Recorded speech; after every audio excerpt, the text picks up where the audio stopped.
समाधान। बोलिए आदिनाथ भगवान की, चिंतामणि पार्श्वनाथ भगवान की, वर्तमान शासन नायक भगवान महावीर स्वामी की जय जय जय। संत श्रवणी आचार्य भगवान विद्यासागर जी महाराज की, परम पूज्य प्रमाणिक संत महामना मुनिराज प्रमाण सागर जी महाराज की, पूज्य रह सागर जी महाराज की। भवजनों, आज हम विराजित हैं बहुत निकट भोपाल के पचामा गांव में, जहां श्रीमान विमल चंद जी, नितिन जी, सचिन जी लोढ़ा, इनकी इमेजिनेशन कंसल्टेंट लेजर ग्राफिक्स की फैक्ट्री में जो पचामा में अवस्थित है, यहां बैठ करके अपने गुरुदेव के श्रीमुख से शंकाओं के समाधान प्राप्त करने के लिए तैयार हैं। साथ ही तैयार हैं विश्व के कोने कोने में वे लोग जो पारस एवं चिन्मयी चरण के माध्यम से अपनी शंकाओं के समाधान प्राप्त करके अपने जीवन को नई ऊर्जा प्रदान कर रहे हैं। आप तो ऊर्जा प्रदान करने के लिए उद्यत हैं ही। मैं आप सबको गुरुदेव की शिक्षा से जोड़ूं जो विख्यात हैं, गुणायतन प्रणेता के नाम से जो जाने जाते हैं, शंका समाधान प्रवर्तक के नाम से जो प्रस्तोता हैं भावना योग के, और जो विशेष रूप से जाने जाते हैं संप्रेरक समय के रूप में, जिनके पास आकर के हम अपनी शंकाओं के समाधान प्राप्त कर जीवन को धन्य करते हैं। आज मैं ऐसे गुरुदेव के श्रीमुख से आपके शंकाओं के समाधान प्रदान कराऊं, उसके पूर्व मैं चाहता हूं कि गुरुदेव का आशीर्वाद हम सब पर आच्छादित हो। इसलिए मेरे साथ उच्चारें, नमोस्तु महर्षि, नमोस्तु महर्षि, नमोस्तु महर्षि। इस कार्यक्रम का शुभारंभ करूं, उसके पूर्व हमारे बीच में आज मनीष श्रीमान विमल जी, नितिन जी, सचिन जी लोढ़ा पौत्र सिद्धांत के साथ आए गुरुदेव के श्री चरणों में नमन। साथ में अजय जैन जी भी आए और नमन अर्पित करके आशीर्वाद प्राप्त कर गुरुजी से अपने जीवन की राय को नई दिशा प्रदान कराएं। और श्रीफल नहीं है। और हमारे बीच में आज इनका सम्मान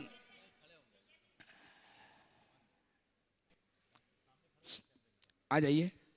आज हमारे बीच में श्रीमान मनीष जी, मनीषा जी जैन अपने पुत्र गरिमा अक्षय के साथ सीहोर से ट्रस्टी गुणायतन उपस्थित हैं।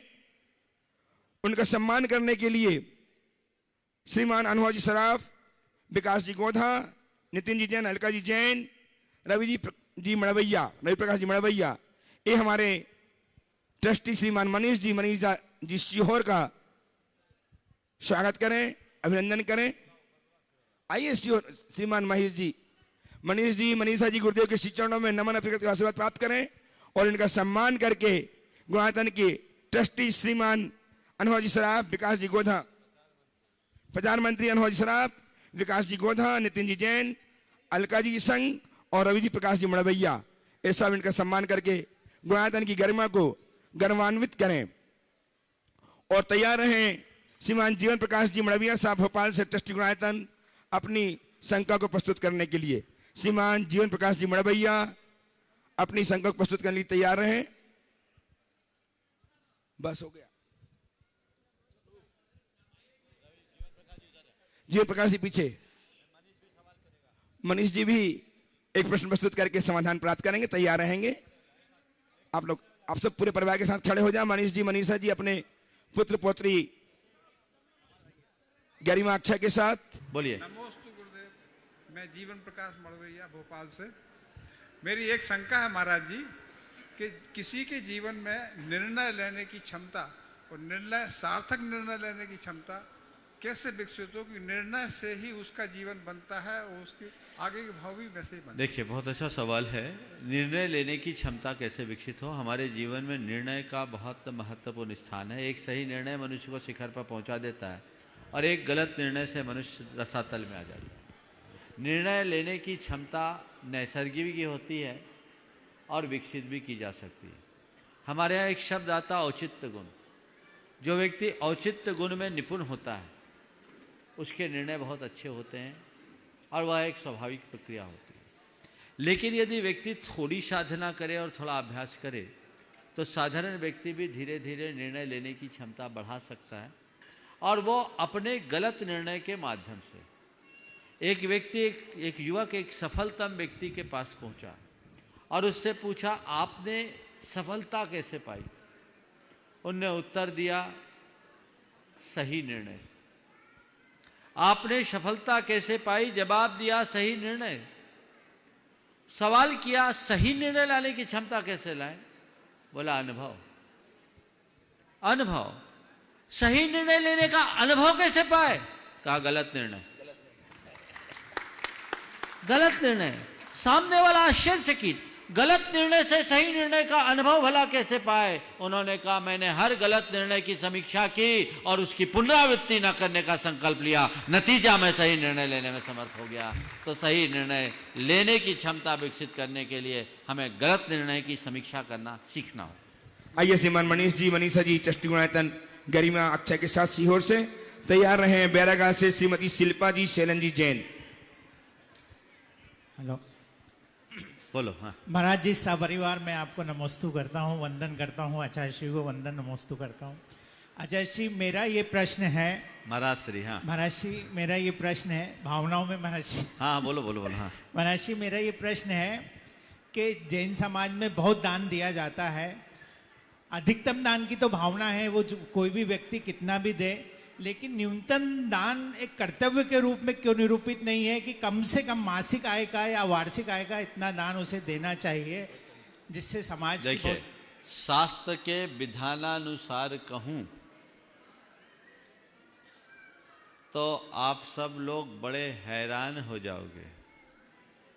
शास्त्र के विधानानुसार अपनी कुल आय के 10% से कम का दान देने वाला दानी की श्रेणी में आता ही नहीं।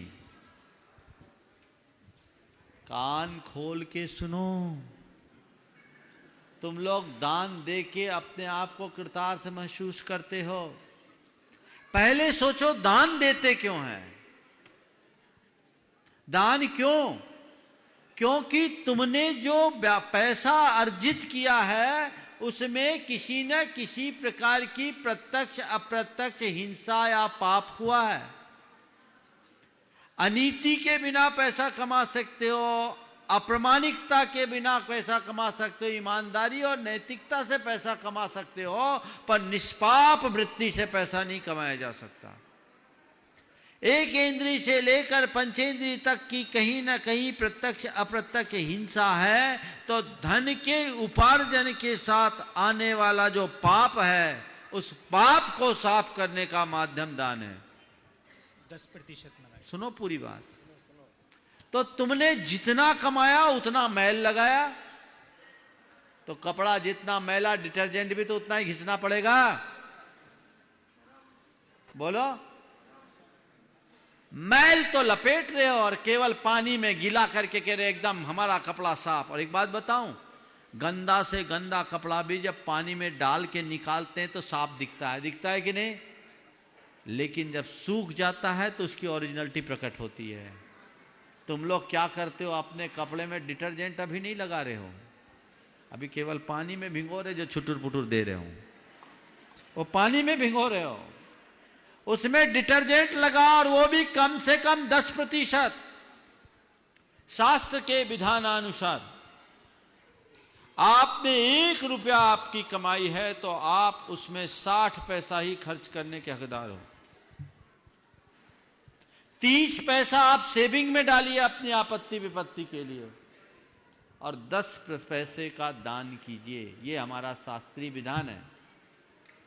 जघन्य दाता के रूप में, उत्कृष्ट में तो कम से कम 25% का दान करना चाहिए। अपनी आय का 4 हिस्सा करो, 2 हिस्से से अपने और अपने परिवार का भरण पोषण करो, 1 हिस्सा दान आपत्ति विपत्ति के लिए रखो और 1 हिस्सा दान में लगा। ये उत्तम दाता। मध्यम दाता वह है जो अपने आय के कुल 6 भाग करे, उसमें से 3 भाग से लगभग 49% अपना घर खर्चा चलाए, 2 भाग सेविंग में डाले और 6वां भाग यानी 16.25% का दान करे। और जघन्य दाता वो है जो 60% खर्च करे, 30% सेविंग में डाले और 10% का दान करे। इससे कम दान देने पर दाता दाता की श्रेणी में आता ही नहीं है। आज यह है कि 10% खाते भी नहीं है, बस अपना एसेट बढ़ाने में लगे हैं। इन्वेस्टमेंट, कैपिटल ग्रोथ का काम में आएगा, सब यहीं धरा रह जाएगा। बाबूजी की संपत्ति तुम नहीं भोग पाए, तुम्हारी संपत्ति तुम्हारा बेटा नहीं भोग पाएगा। वो भी छोड़ के गए, तुम भी छोड़ के जाओगे। इसलिए छोड़ के जाने की अपेक्षा लेके जाने की बात सोचो। उपस्थित हो श्रीमती शिल्पा जी चैलेंजी जैन बेड़ागर से। तैयार हैं श्रीमान अमित जी टड़ैया साहब भोपाल से। नमोस्तु गुरुदेव, नमोस्तु नमोस्तु नमोस्तु। महाराज जी, आचार्य श्री दीक्षा देते समय मुनियों का नामकरण करते हैं, तो उसके पीछे उनका क्या दृष्टिकोण रहता है? ये तो उन्हीं से पूछो। जैसे आपका नाम प्रमाण सागर रखा, हाँ। तो ये उनकी दूरदर्शिता थी या आपका मुझे नहीं मालूम, मुझे नहीं मालूम, आपने अपना नाम सागर मुझे नहीं किया? मालूम। पर मैं एक बात बताऊं, एक रहस्य आपको खोल रहा हूं, हालांकि ये कई बार चर्चा में आया है। लोगों का नाम तो दीक्षा के बाद होता है, मेरा नामकरण दीक्षा के 15 रोज पहले हो गया। हम लोग ब्रह्मचारी थे और उन दिनों गुरुदेव हम लोगों को व्याकरण पढ़ाते थे। व्याकरण में रीजनिंग बहुत होती, तर्क वितर्क बहुत होते। तो मैं बहुत प्रश्न किया करता था।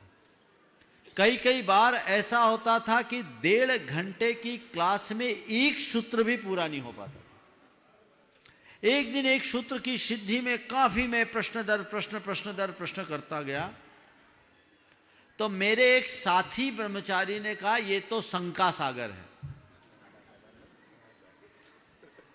उनने बोला ये तो पूरे शंका सागर हैं। गुरुदेव ने बात काटते हुए कहा ये शंका सागर नहीं, प्रमाण सागर है। बात विनोद में रह गई, बात विनोद में रह गई।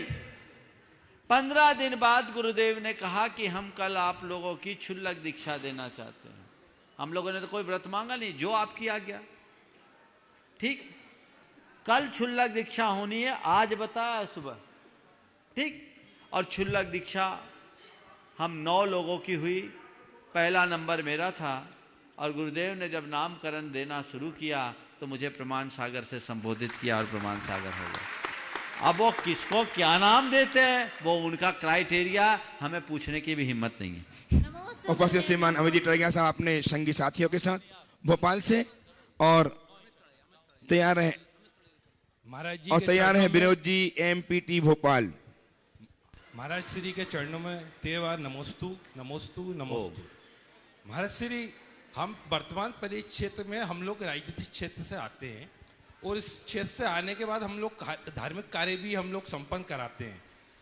अभी वर्तमान परिदृश्य में ये हो रहा है कि हम धर्म में राजनीति का और राजनीति में धर्म का मार्जिन हो जा रहा है, जिसके कारण दोनों क्षेत्रों में समाज का भी हर्ष हो रहा है और राजनीति का भी हर्ष हो रहा है।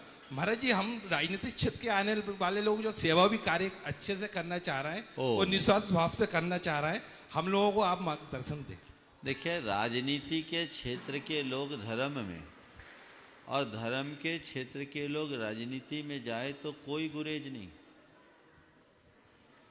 बल्कि मैं कहता हूं होना ही चाहिए। राजनीति के क्षेत्र के लोग धर्मी बन जाए तो राजनीति की गंदगी मिट जाएगी, और धर्मी लोग राजनीति में आ जाए तो राजनीति शुद्ध हो जाएगी। आज मुश्किल है कि धर्मी राजनीति से दूर होता और पापी लोग राजनीति में आते हैं तो सुधर नहीं पाते। लेकिन एक सावधानी रखना, राजनीति के धर्म में आए, धर्म क्षेत्र में आए, लेकिन धर्म क्षेत्र में राजनीति न लाए। राजनीति के धर्म क्षेत्र में आए लेकिन धर्म क्षेत्र में राजनीति न लाए, और धर्मी राजनीतिक क्षेत्र में जाए लेकिन राजनीतिक के जाल में से अपने आप को बचाए। 2 वाक्य में इस बात का कंक्लूजन बताता हूं कि धर्म में राजनीति प्रवेश करती है तो महाभारत मचता है। धर्म में राजनीति प्रवेश करती है तो महाभारत मचता है, और राजनीति में धर्म प्रविष्ट होता है, रामायण की रचना होती है। चलिए, हाँ, आइए श्रीमान प्रयोज जी एमपीटी भोपाल और तैयार रहें स्तुति महिला मंडल सीहोर। गुरुवर के चरणों में नमोस्तु के साथ में वंदन करते हुए छोटी सी जिज्ञासा आपको निवेदित करता हूँ। महाराज श्री, पूर्व में हमारे बुजुर्गों द्वारा जिनालय, धर्मायतन आदि के निर्माण कार्य भौतिक संसाधनों के अभाव में, आर्थिक संकट के अभाव में जीवन यापन करते हुए संघर्ष के समय में उन्होंने जो स्थापित किए थे, और वर्तमान में संपन्न समाज द्वारा उसका रूपांतरित विस्तार करते हुए जो भी कार्य किए जा रहे हैं, उनको पूर्व के कार्य और पूर्व के समर्पण भाव से तुलनात्मक आकलन करते हुए कमतर आंकना क्या उचित होगा? देखिए, अच्छे कार्य को कभी कमतर नहीं आंकना। पीशनहारी आप कभी गए हैं? मरिया जी में? जी महाराज। जबलपुर आज एक सुरम्य क्षेत्र के रूप में विकसित है। बड़े बड़े मंदिर हैं, वहां का नंदीश्वर द्वीप विश्वविख्यात है। लेकिन इन सब मंदिरों के बाद भी आज वो क्षेत्र किस नाम से जाना जाता है? पीसनहारी की मड़िया। उस महिला ने अल्प संसाधनों में चक्की पीस पीस कर अपना गुजर बसर करने वाली, पेट काट करके पैसा बचाकर मड़िया बनाने वाली है, वो तो अमर हो गई। ये हमारी परंपरा है। इसलिए विस्तार हो, नवीनीकरण हो, आज हमारे पास साधन संसाधन, हम उसको विकसित करें जी। लेकिन ये नहीं कहें कि पुराने लोगों ने कुछ नहीं किया। अरे पुराने लोगों ने तुम्हें धर्म सिखाया, तब तो तुम कर रहे हो। वो नहीं सिखाए होते तो तुम क्या करते? इसलिए उस पीढ़ी के आभारी रहो, उनके प्रति कृतज्ञता ज्ञापित करो कि उनने कुछ नहीं किया तो क्या हुआ, कम से कम हमें संस्कार तो दिया, नहीं तो आज न जाने हम कहां होते। नमोस्तु गुरुवर, नमोस्तु। इसलिए उनके प्रति कृतज्ञता रखें। आइए स्तुति महिला मंडल सीहोर से, और तैयार हैं पंडित प्रवर श्रीमान रतन चंद जैन भोपाल से। गुरुदेव के चरणों में स्तुति मंडल के द्वारा नमोस्तु नमोस्तु नमोस्तु नमोस्तु। महाराज श्री, हम लोगों के द्वारा प्रत्येक रविवार को बच्चों को अभिषेक और पूजन करवाई जाती है। तो उसमें पूजन करने से, जोर जोर से बोलने से, बच्चों के द्वारा पूजन करने से दूसरे लोगों को अंतराय होता है, तो क्या उसका हमें दोष लगता है? सभी दूसरे लोगों से निवेदन कर लो कि ये हमारा इतने बजे से इतने बजे का टाइम बच्चों का है, आप बच्चों के भविष्य के हित में हमें सहयोग करें और अपने पूजन के शेड्यूल को चेंज करें। और ये कर लेना, अगर आप अपने बच्चों का भविष्य सुंदर रखना चाहते हैं तो आप बच्चों के लिए सहयोग दीजिए और उन्हें प्रोत्साहित कीजिए, उन पर चिल्ला चोट मत कीजिए। और आप भी अपना, जैसे आम लोग होते हैं, बच्चों को थोड़ा लेट बुलाइए, 8:30 बजे बुलाइए, 9 बजे बुलाइए, ताकि उस समय दूसरों को व्यवधान ना हो। और उनकी संख्या बढ़ाने के लिए और क्या क्या प्रयास किए जा सकते हैं? बच्चों को अच्छे से प्रेरित करो, भावनात्मक रूप से जोड़ो। आगे श्रद्धेय पंडित प्रवर श्री रतन चंद जैन भोपाल से, जो विद्युत जगत में एक गणमान्य नाम है, और तैयार हैं श्रीमान अनहोई सराफ प्रचार मंत्री गुणायतन, मध्य क्षेत्र गुणायतन के अध्यक्ष श्रीमान योगेश जी के साथ। गुरुवर के चरणों में सादर नमोस्तु। मेरा प्रश्न है महाराज जी। हाँ बोलिए। कि अरे मंगलाचरण विघ्नों का विनाश करता है मंगलाचरण। हाँ, ओम। हाँ, और हमारे यहाँ कहा भी गया है कि विघ्नौघा प्रलयम यान्ति शाकिनी भूतपन्नगा विषम निर्विष्टाम याति स्तूयमाने जनेश्वरे। तो फिर पंचकल्याणक आदि धार्मिक कार्यों में विघ्नों का विनाश करने के लिए लोकपाल को दिशाओं में नियुक्त क्यों किया जाता है? देखिए ऐसा है, बहुत अच्छा सवाल पंडित जी ने किया। हम केवल महामंत्र का उच्चारण कर ले तो हमारे बहुत सारे विघ्न बाधाएं दूर हो जाती है। आपका कहना है जब अकेले मंगलाचरण या महामंत्र में इतनी ताकत है तो अतिरिक्त व्यवस्था की जरूरत क्या, लोकपाल आदि की क्या जरूरत। पंडित जी साहब से मैं एक बात कहना चाहूँगा, हमारा जब सामान्य कार्यक्रम होता है तो हमें किसी भी सिक्योरिटी की जरूरत नहीं पड़ती, सारा काम अपने आप हो जाता है। पर जब कोई बृहद आयोजन होता है तो कंट्रोल रूम में सूचना देनी पड़ती है, स्पेशल सिक्योरिटी का प्रबंध करना होता है, और महाआयोजन होता है तो हाई सिक्योरिटी की जरूरत पड़ती है।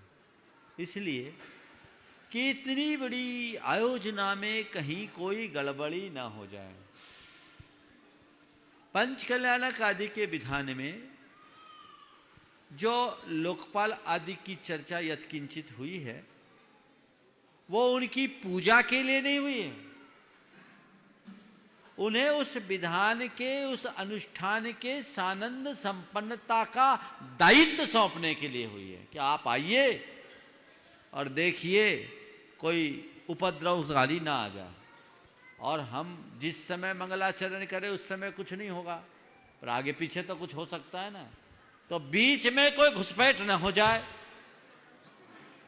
कोई गड़बड़ न कर दे, इस भाव से ये विधान है।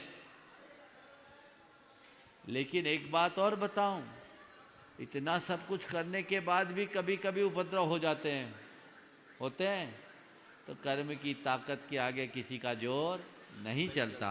इसलिए उसे वैसे ही समझना, आप ये मत समझ लेना कि आज महाराज जी ने कहा कि ठीक है इनको बुलाना चाहिए, इसका तात्पर्य ये नहीं कि इनकी पूजा अर्चा करने के लिए बुलाओ।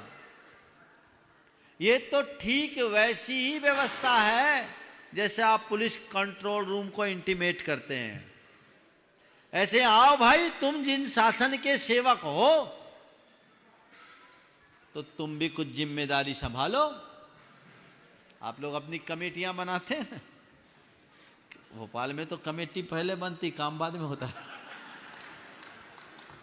तो कमेटियां बनाते हो, है ना, तो कमेटियां बनाते हो तो भाई कुछ काम कमेटियां यहाँ की करती है, कुछ कमेटी ऊपर की कमेटियां काम करती है, तो जिसके लायक जो काम है वो जवाबदेही उन पर सौंपी जाती है। और जिन शासन के जो अनुयायी हैं वे कभी भी अपनी पूजा अर्चा पसंद नहीं करते। मैं आपसे पूछता हूं, क्या भगवान के सामने आप अपनी पूजा स्वीकार करोगे?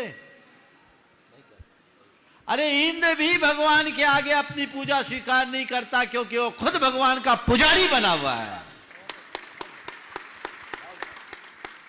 वो कहेगा मैं तो शरणागत हूं, मेरे सामने तुम भगवान की जय जयकार करो तो मेरा हर्ष बढ़ेगा, मैं उसमें सहयोगी होऊंगा। तुम ऐसा करोगे तो कैसे काम चलेगा?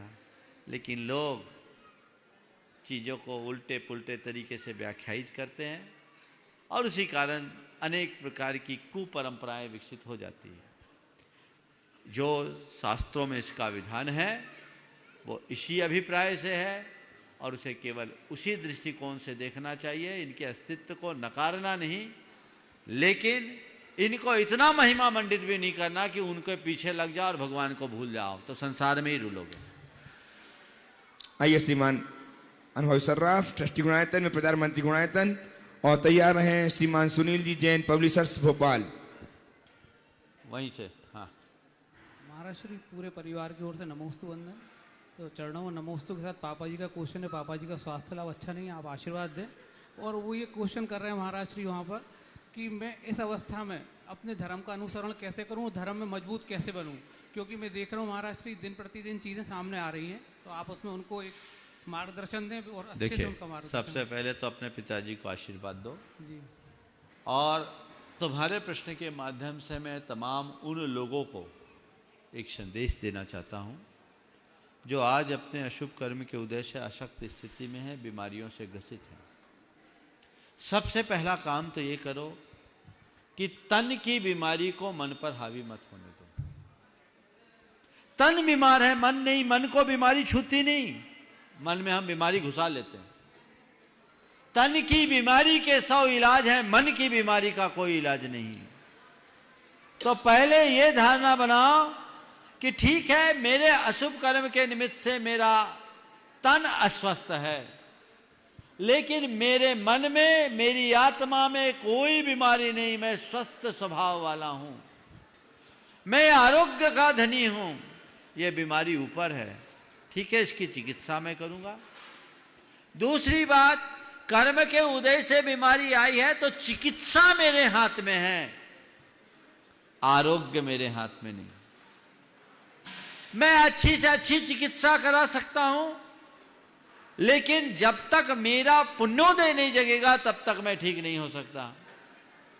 तो अब चलो, कर्म का योग आया है तो मुझे अब कर्म को काटना है, कर्म को भोगना नहीं है। कर्म को काटने में और कर्म को भोगने में महान अंतर है।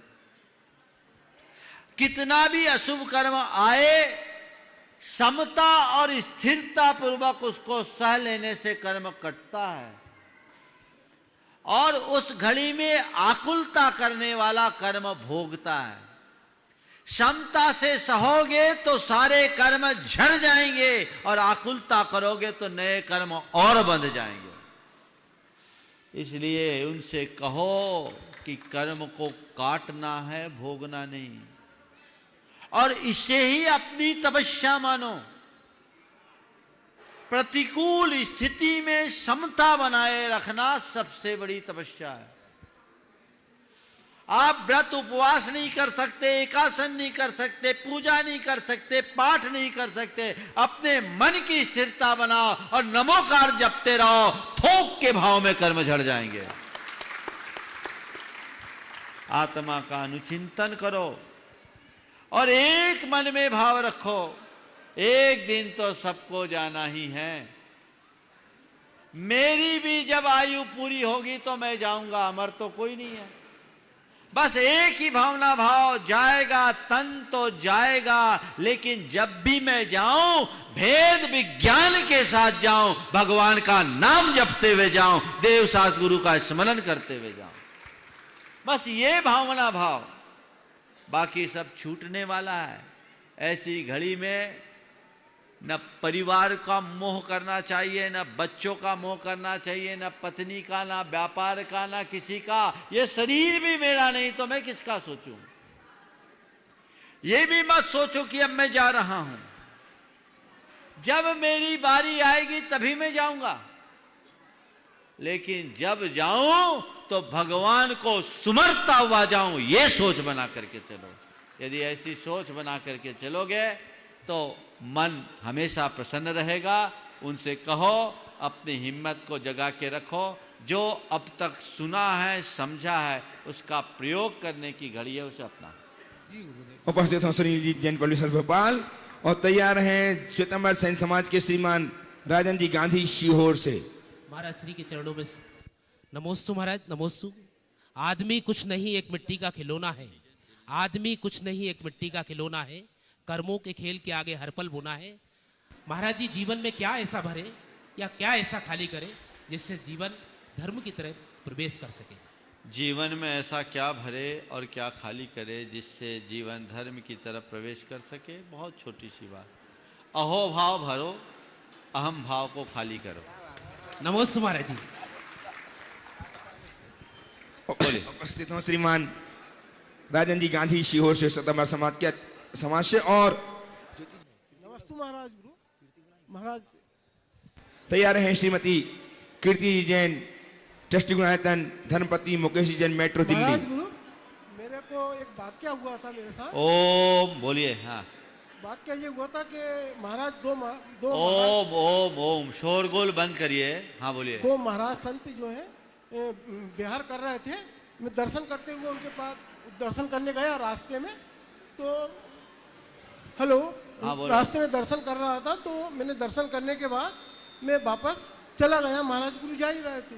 इसके बाद मैं वापस दूसरे दिन जब यहाँ ठहरे थे महाराज गुरु, वहाँ पे दर्शन करने गया, तो मेरे से गलती क्या हुई कि वृद्ध महाराज जो थे उनके पहले मैंने दर्शन कर लिए, और जो संत छोटे संत थे उनके मतलब जो कि उम्र में कम थे लेकिन पदवी में बड़े थे वो। क्या बोलना चाह रहे हो साथ में बोलो बाबा। नमोस्तु महाराज जी। महाराज जी, इनकी शंका ये है कि जब ये रास्ते में जा रहे थे तो दो संत जा रहे थे और इनको यह नहीं पता था कि कौन से संत बड़े हैं कौन से छोटे, और उन्होंने छोटे संत के पहले नमोस्तु कर लिया था। जब यद्यपि इनको बाद में सुनो, अरे संत मिल जाए तो ये मत देखो कि कौन छोटे और बड़े हैं, जो मिल जाए वही बड़े हैं ऐसा समझ लो, और बाद में पता लग जाए तो काम कर लो। चलो। श्रीमती कीर्ति जैन दिल्ली से उपस्थित हो, तैयार हैं श्रीमती मीना महेशी जैन, नेहरू नगर, भोपाल। नमोस्तु गुरुदेव। ओम ओम ओम, बहुत उत्साहित है। हाँ बोलिए। श्रावक प्रतिक्रमण में एक वाक्य आता है, अन्यथा पढ़ने पढ़ाने से या सुनने से करने से जो दोष लगे तस्म इच्छा में दुक्कड़म। तो गुरुदेव, क्या मनोविज्ञान पढ़ने में कोई दोष है? मनोविज्ञान और अध्यात्म में क्या अंतर है? देखिए गुरुदेव, मनोविज्ञान हमारा आगम तो नहीं है, बट जब हम मनोविज्ञान पढ़ते हैं तो उसे पढ़ने से ऐसे लगता है कि हम रियल अध्यात्म को पढ़ रहे हैं। देखिए, अन्यथा पढ़ने का तात्पर्य क्या है वहां पर ये देखिए, वहां अन्यथा का मतलब है शास्त्र स्वाध्याय के विधि विधान के विरुद्ध पढ़े तो वो दोष है। दूसरी बात, ये जितने भी मनोविज्ञान आदि हैं लोक शास्त्र हैं, ये लौकिक शास्त्र हैं। लौकिक बातों को लौकिक की दृष्टि से पढ़ने में हानि नहीं है, और उसे धर्मशास्त्र मान करके पढ़ना उचित नहीं है। तो लौकिक शास्त्रों को लौकिक शास्त्रों की तरह देखना चाहिए, और ये सब भी तब पढ़ें जब हमारी धर्म की नींव मजबूत हो।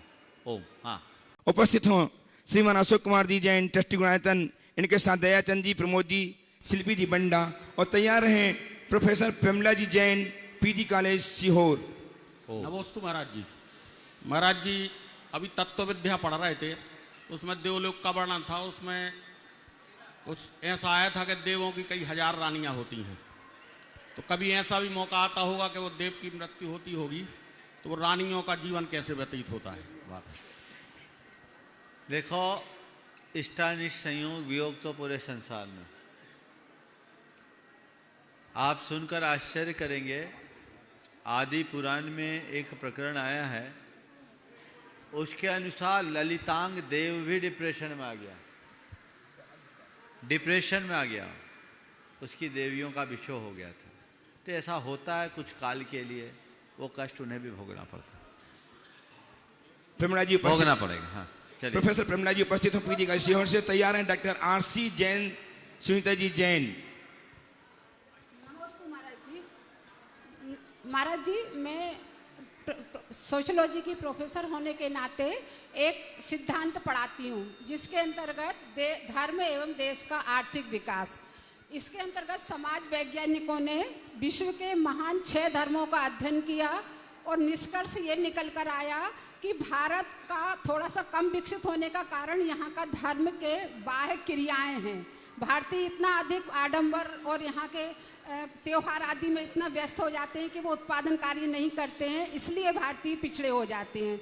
तो जब ये मैं पढ़ाती हूँ तो थोड़ा सा मुझे लगता है कि मैं क्या पढ़ा रही हूँ, तो इस संबंध में आपका संदेश क्या रहेगा? देखिए, ये जो चीज़ें हैं ये सब पश्चिमी विचारधारा से प्रभावित लेखकों की देन है। अगर ये कहा जाता है कि भारत के धार्मिक कार्यक्रमों के कारण भारत का विकास कमजोर हुआ है, तो उन्हें भारत के उन दिनों को याद करना चाहिए जब आज से कहीं ज्यादा उत्सव और त्योहार मनाए जाते थे और भारत विश्व की सबसे बड़ी आर्थिक शक्ति के रूप में जाना जाता था, सोने की चिड़िया माना जाता था। वो कहाँ भूल गए? ये उनका एक नकारात्मक दृष्टिकोण है। भारत के पिछड़ने का कारण ये नहीं कि यहाँ धार्मिकता है, भारत के पिछड़ जाने का कारण केवल एक है कि यहाँ का माहौल बिगाड़ दिया गया है। ब्रिटिश शासकों ने हमारे पूरे देश की आंतरिक व्यवस्थाओं को जर्जर बना दिया। इसके अलावा अन्य आक्रांताओं ने भी हमारे देश को लूटा। वो माहौल ही खराब हो गया। जब तक वो माहौल फिर से नहीं आए, भारत का विकास नहीं होगा। बल्कि तो मैं ये कहूँगा कि इस तरह के उत्सव आदि के निमित्त से देश की और ग्रोथ होती है। एक कहीं पर उत्सव होता है तो उससे बाजार में कितनी ज्यादा वृद्धि होती है। आज भारत के कपड़े के अगर व्यापार को देखें तो दुर्गा पूजा और ईद जैसे त्योहार से कईयों का साल चलता है। ये सीजन है, ये उत्सव प्रियता का परिणाम है। तो ऐसे लेखकों को थोड़ा ठीक तरीके से समझाना चाहिए, उन तक ये बात पहुंचानी चाहिए और बड़े समीक्षात्मक और तथ्यात्मक तरीके से इस बात को प्रस्तुत करना चाहिए कि ये उत्सव, पर्व, त्योहार अंततः समाज के विकास में कारण है। और एक बात और बोलूं, उत्सव जो होता है वो केवल आयोजन नहीं, उत्सव हमारी चेतना में एक अलग रस उत्पन्न करता है। उत्सव का अर्थ क्या, केवल आयोजन नहीं,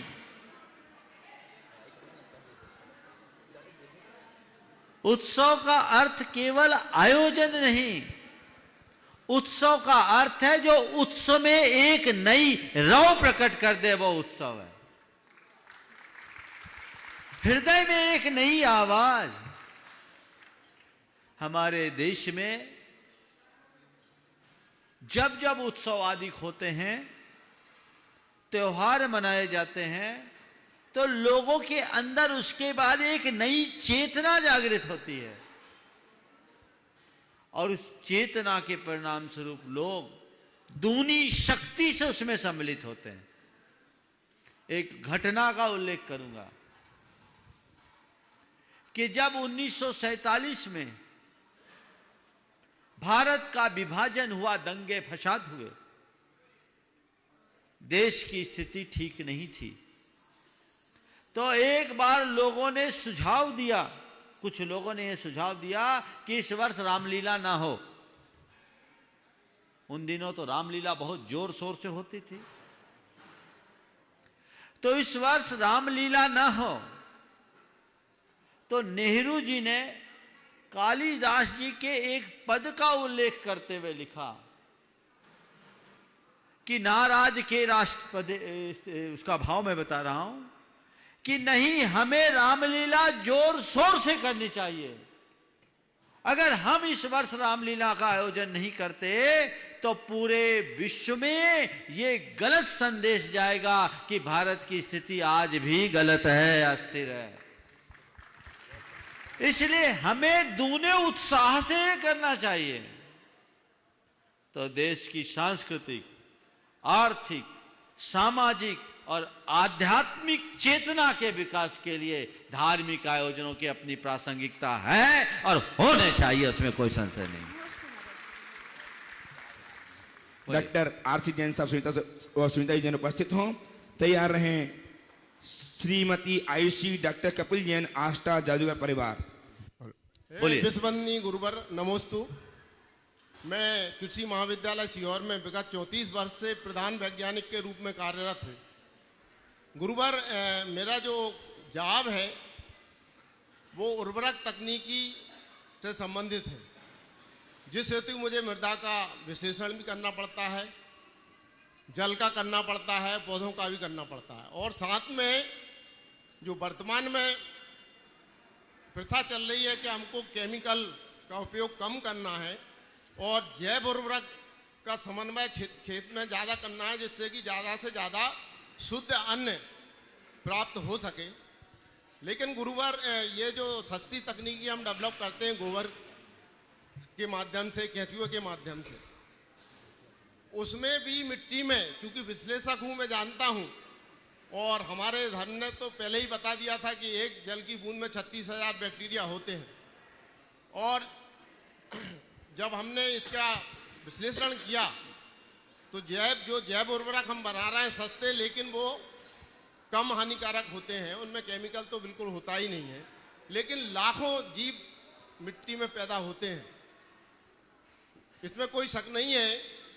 फसल की गुणवत्ता के साथ उत्पादकता, आप सार में अपनी बात बोलिए। उत्पादकता भी बढ़ रही, तो ये सारांश बोलिए, व्याख्यान मत दीजिए, तो सीधे सीधे सवाल कीजिए आप अपने। तो ये सब करने से इसका पाप का भागीदारी मैं रहूंगा क्या गुरुवर? देखिए, आपको इतनी व्याख्या करने की जगह एक लाइन में पूछा जा सकता था इस सवाल, और आगे भी प्रश्नकर्ताओं को मैं कहूँगा ये प्रश्न करने के लिए अवसर है, व्याख्यान देने का नहीं। आप बहुत अच्छे कृषि वैज्ञानिक हैं और आपने एक बहुत अच्छी बात पर सबका ध्यान आकर्षित किया, लेकिन ये सवाल केवल ये इस रूप में भी किया जा सकता था कि आजकल जैविक खेती पर जोर दिया जा रहा है, और जैविक खेती में जिस उर्वरक का उत्पादन है उसमें भी हिंसा दृष्टिगोचर होती है, तो क्या ये सही है या नहीं? देखिए, मैं तो एक बात जानता हूँ, कीटनाशकों का अगर प्रयोग हो रहा है वो महाहिंसा है, और उर्वरक के उत्पादन में यत्किंचित हिंसा है, ये आरंभी हिंसा है। उर्वरक आप खाद बनाने के लिए काम कर रहे हैं और कीटनाशक जीव मारने के लिए डाल रहे हैं, वो संकल्प हिंसा। आरंभ तो होगा ही। गोबर खाद की प्रणाली अति प्राचीन काल से चली आई, और आजकल नाडे पद्धति आदि के माध्यम से उसमें भी लोग थोड़ा विवेक का प्रयोग करें तो हिंसा न के बराबर है, मैंने देखा है निकटता से। और यदि गोबर गैस के प्लांट लगाकर उसकी स्लरी का प्रयोग करते हैं तो उसमें तो जीरो हिंसा है, क्योंकि उसके टैंक में ऑक्सीजन ही नहीं होता, वो बिल्कुल सूखा निकलता और एकदम शुद्ध निकलता है। हमें उनको प्रवर्तित करना चाहिए। हमें आज सबसे पहली आवश्यकता है, आप जैसे वैज्ञानिकों के माध्यम से ये संदेश देश में गूंजना चाहिए कि ये रासायनिक खाद और कीटनाशकों का प्रयोग बंद हो, प्रतिबंधित हो, क्योंकि ये धरती की उर्वरता को ही नष्ट नहीं कर रहे हैं, हमारे स्वास्थ्य को लील रहे हैं। इनके कारण हर व्यक्ति के पेट में भारी मात्रा में जहर जा रहा है, और इनकी वजह से कीटनाशकों का भी अंधाधुंध प्रयोग हो रहा है। आप तो कृषि वैज्ञानिक हैं, एक पंक्ति में ये बात लोगों को बताइए कि यदि हम भारतीय और प्राचीन प्रणाली से खेती करते हैं तो कीड़ों की उत्पत्ति होगी ही नहीं। ये सच है कि नहीं? सच है। इसका अनुपात बहुत कम हो जाएगा। कम हो जाएगा। कीटनाशकों का इस्तेमाल नहीं करना पड़ेगा तो हम शुद्ध अन्न खा पाएंगे और उत्पादकता में कमी नहीं आएगी। तो बस ये बात आप बोलिए, और इस बात को आप अपने और सरकार के विभिन्न माध्यमों से प्रचारित कराइए, ताकि किसानों की दृष्टि बदले और शुद्ध अन्न उपजा करके इस धरती का भला करें। उपस्थित हूँ आष्टा श्रीमती आयुषी डॉक्टर कपिल जैन, और तैयार हैं श्रीमन नरेंद्र बन्नरी जैन सूचनार्थ। मेरे और मेरे परिवार की ओर से गुरुवार के चरणों में दीवान नमोस्तु। महाराज श्री कहते हैं, बूढ़े बालक एक समान। जब हम बच्चों को अपने पास बैठाना चाहते हैं तो वो हमसे दूर भाग जाते हैं, और देखा जाता है जब बुजुर्ग चाहते हैं कि हम उनके पास बैठे तो उनसे हम दूर भागते हैं। ऐसा क्यों? ये तो अपने को भी पता लगेगा जब अपने बुढ़ापे में आएंगे। समझ गए? सब अपने अपने मैच वाले को ही जानते हैं। एक्चुअल में इसी को बोलते हैं एज फैक्टर। अवस्थागत स्थिति हर व्यक्ति को किसी न किसी रूप में प्रभावित करती। बुढ़ापा है, उसमें बहुत सारी दुर्बलताएं आती है। बचपन में और बुढ़ापा में काफी कुछ साम्य है। बच्चों के लिए बुद्धि नहीं होती, बूढ़ों में स्मृति नहीं होती। बच्चों के बाल उगे नहीं होते, बूढ़ों के सिर सपाचट होते हैं। बच्चों के दांत निकलते नहीं है, बूढ़ों के दांत टिकते नहीं है। बच्चों के मुंह से भी लार बहती है, बूढ़ों के मुंह से भी लार है। बुढ़ापा बचपन का पुनरावर्तन है। उपस्थित श्रीमान नरेंद्र जी बन्नरी जैन भोपाल से अपने सभी मुनि सेवा समिति भोपाल की कमेटी के साथ उपस्थित हों और आगामी सूचनाओं को प्रस्तुत करें। मुनि जी के चरणों में समस्त भोपाल वहीं से एक साथ खड़े हो जाओ। हाँ बोलिए बोलिए, सब एक साथ जल्दी अपनी सूचना दो। सूचना दीजिए। हाँ नरेंद्र जी आगे आ जाओ, बोलने वाले आगे। हाँ मुनिदेव के चरणों में समस्त भोपाल जैन समाज की ओर से मैं बारंबार नमोस्तु करता हुआ जो हमारा आगामी कार्यक्रम जो निर्धारित है मैं आपको बताने जा रहा हूं। 27 दिसंबर प्रातः आहारचर्या खजूरी ग्राम में होगी, जो राजपूत ढाबे के पीछे है, और सायकाल शंका समाधान का कार्यक्रम बेरागढ़ में आयोजित होगा। रात्रि विश्राम भी बेरागढ़ में है। और 28 दिसंबर को प्रातः 8 बजे प्रवचन आहारचर्या जैन नगर में आयोजित होगी, और सायकाल शंका समाधान का कार्यक्रम कोई फिजा में आयोजित होगा। रात्रि विश्राम भी कोई फिजा में आयोजित होगा।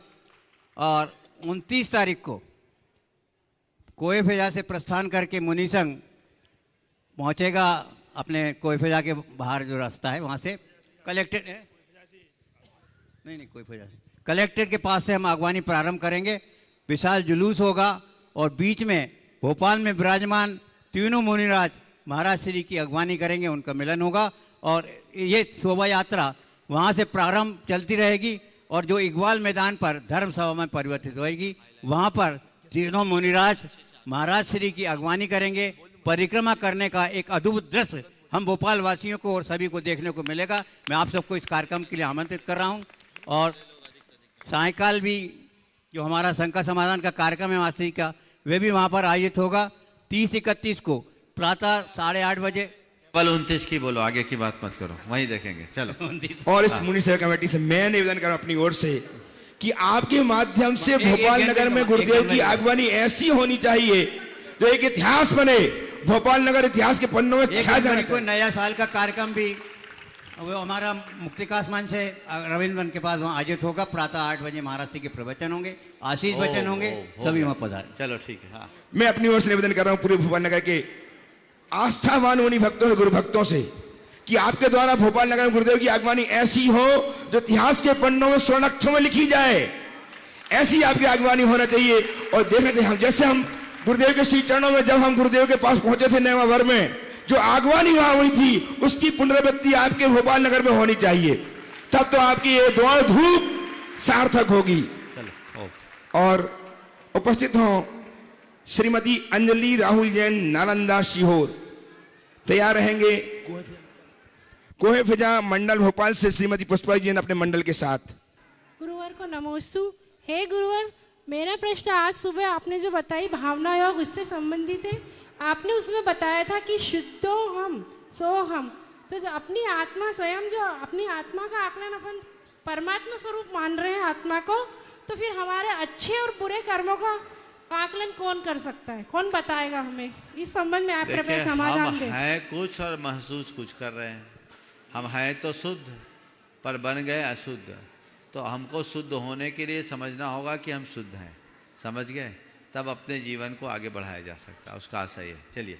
हाँ। कोई फिजा मंडल भोपाल श्रीमती पुष्पा जैन के नेतृत्व में, और तैयार हैं श्रीमान पत्रकार विमल जी जैन सीहोर से।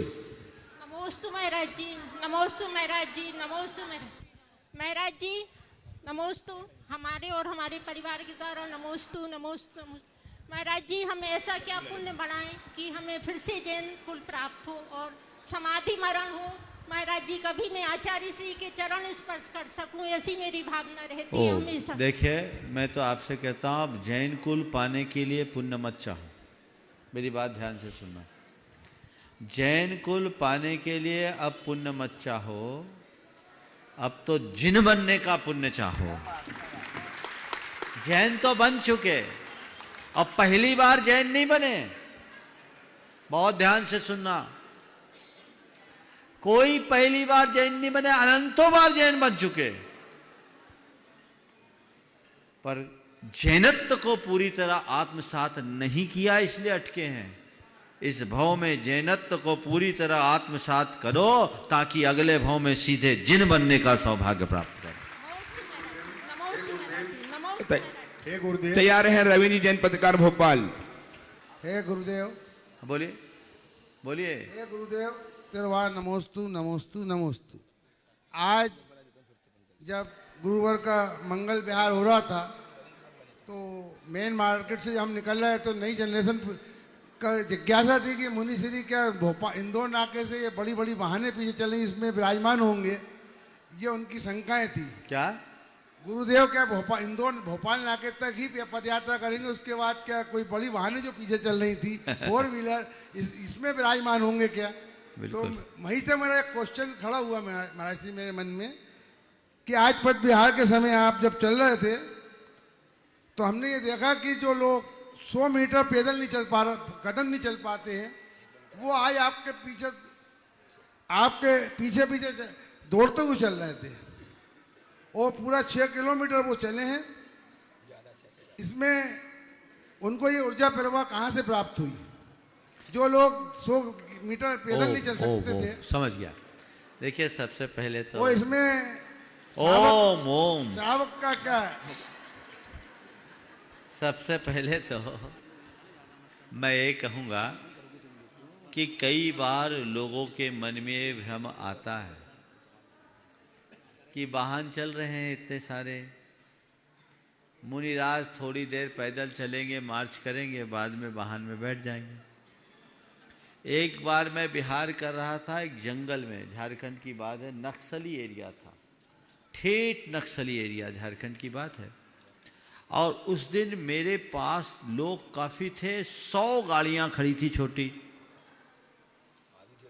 100 गाड़ियाँ छोटी। अब क्या हुआ? अब लोगों को मालूम पड़ा, नेक्सलाइट के लोगों को मालूम पड़ा इतनी गाड़ियाँ आई है, कौन की आई हैं? अब उनमें से कुछ पहुंच गए, हाँ पहुंच गए। अब जब देखा ये बाबा है तो गई बाबा की गाड़ी। संयोग मेरा आहार हो चुका था, उस क्षेत्र के एक प्रभावशाली व्यक्ति थे, उन्होंने उन्हें तुरंत समझाया, मेरे दर्शन कराए और कहा कि भैया इस बाबा का तो कुछ भी नहीं है, ये तो पांव पैदल चलते, ये तो हम सब भक्त लोग इनके दर्शन करने के लिए आए, इनकी गाड़ी है। तो भ्रम होता है, हमारा काम है उसे निवारित करना। कई बार आप लोग महिमा मंडित करने की दृष्टि से ऐसा प्रस्तुतिकरण कर देते हैं, उससे धर्म की हानि होती है, हमें ठीक रखना चाहिए।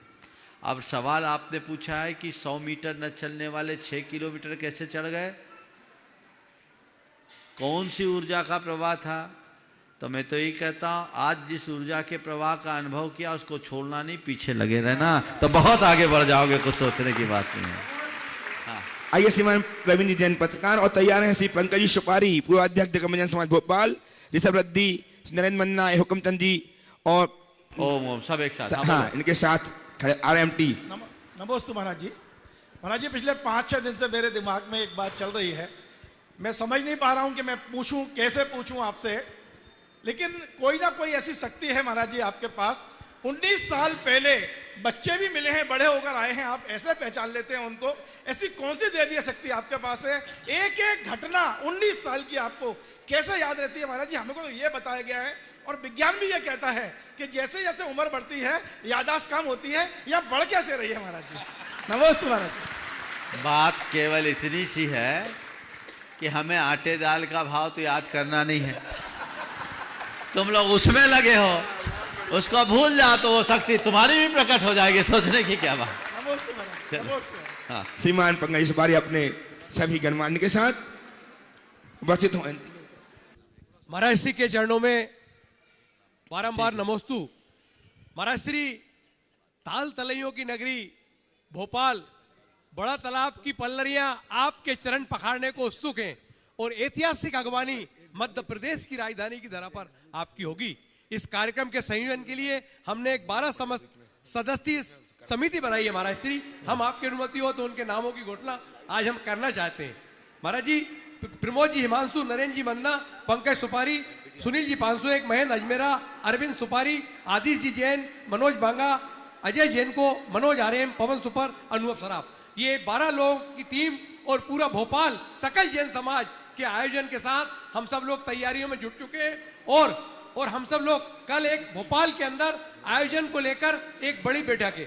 जो लोग भी, जिन लोगों तक ये आवाज पहुंच रही है, वो लोग कल रात्रि 8:30 बजे संत निवास में इस आयोजन समिति की बैठक में अवश्य पधारें और एक इतिहास को रच दें कि भोपाल के अंदर ऐसा लगे ये धरती के देवता, ये निर्गंत मुनिराज जब भोपाल की धरा पर पहुंचे तो ऐसा लगे कि जैसा कि आज प्रकृति ने अपना स्वरूप बदला है।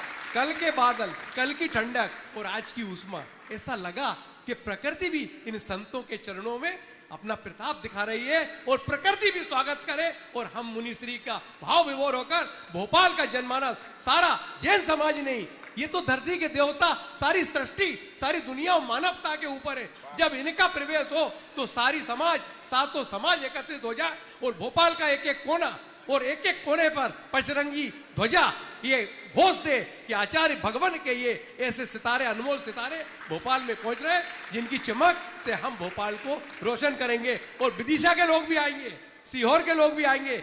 और मैं सबको निवेदन करता हूं कि मध्य प्रदेश सबका है और इस मध्य प्रदेश के अंदर जब प्रवेश हुआ था उस दिन भी लोग, अपन लोग गए थे और मध्य प्रदेश की राजधानी में एक इतिहास को रचना है। गुरुवर के चरणों में सबको बारंबार जय जिनेन्द्र। ओम। इस प्रकार आज के इस सत्र को परम पूज्य गुरुदेव के चरणों में नमन अर्पित करते हुए बहुत उत्साह और उमंग के साथ भोपाल के लोग, मैं तो देख रहा हूँ गुरु चरणों से जब आशीर्वाद लेकर निकला, निरंतर लोगों का उत्साह दिख रहा है, सैलाब सा बन रहा है। चाहे आष्टा हो या सीहोर, भोपाल में तो बाढ़ आनी है, कोई संशय की बात नहीं है। आप सब अपने मनोभाव को बनाए रखें और जीवन के इन मौलिक क्षणों का लाभ ले। इस भाव के साथ परम पूज्य गुरुदेव के चरणों में नमन अर्पित करते हुए इस सत्र को यहीं पर विराम। बोलिए परम पूज्य आचार्य गुरुवर श्री विद्यासागर जी महाराज की जय जय जय। परम पूज्य महामना मुनिराज प्रमासागर जी महाराज की, पूज्य रसागर जी महाराज की।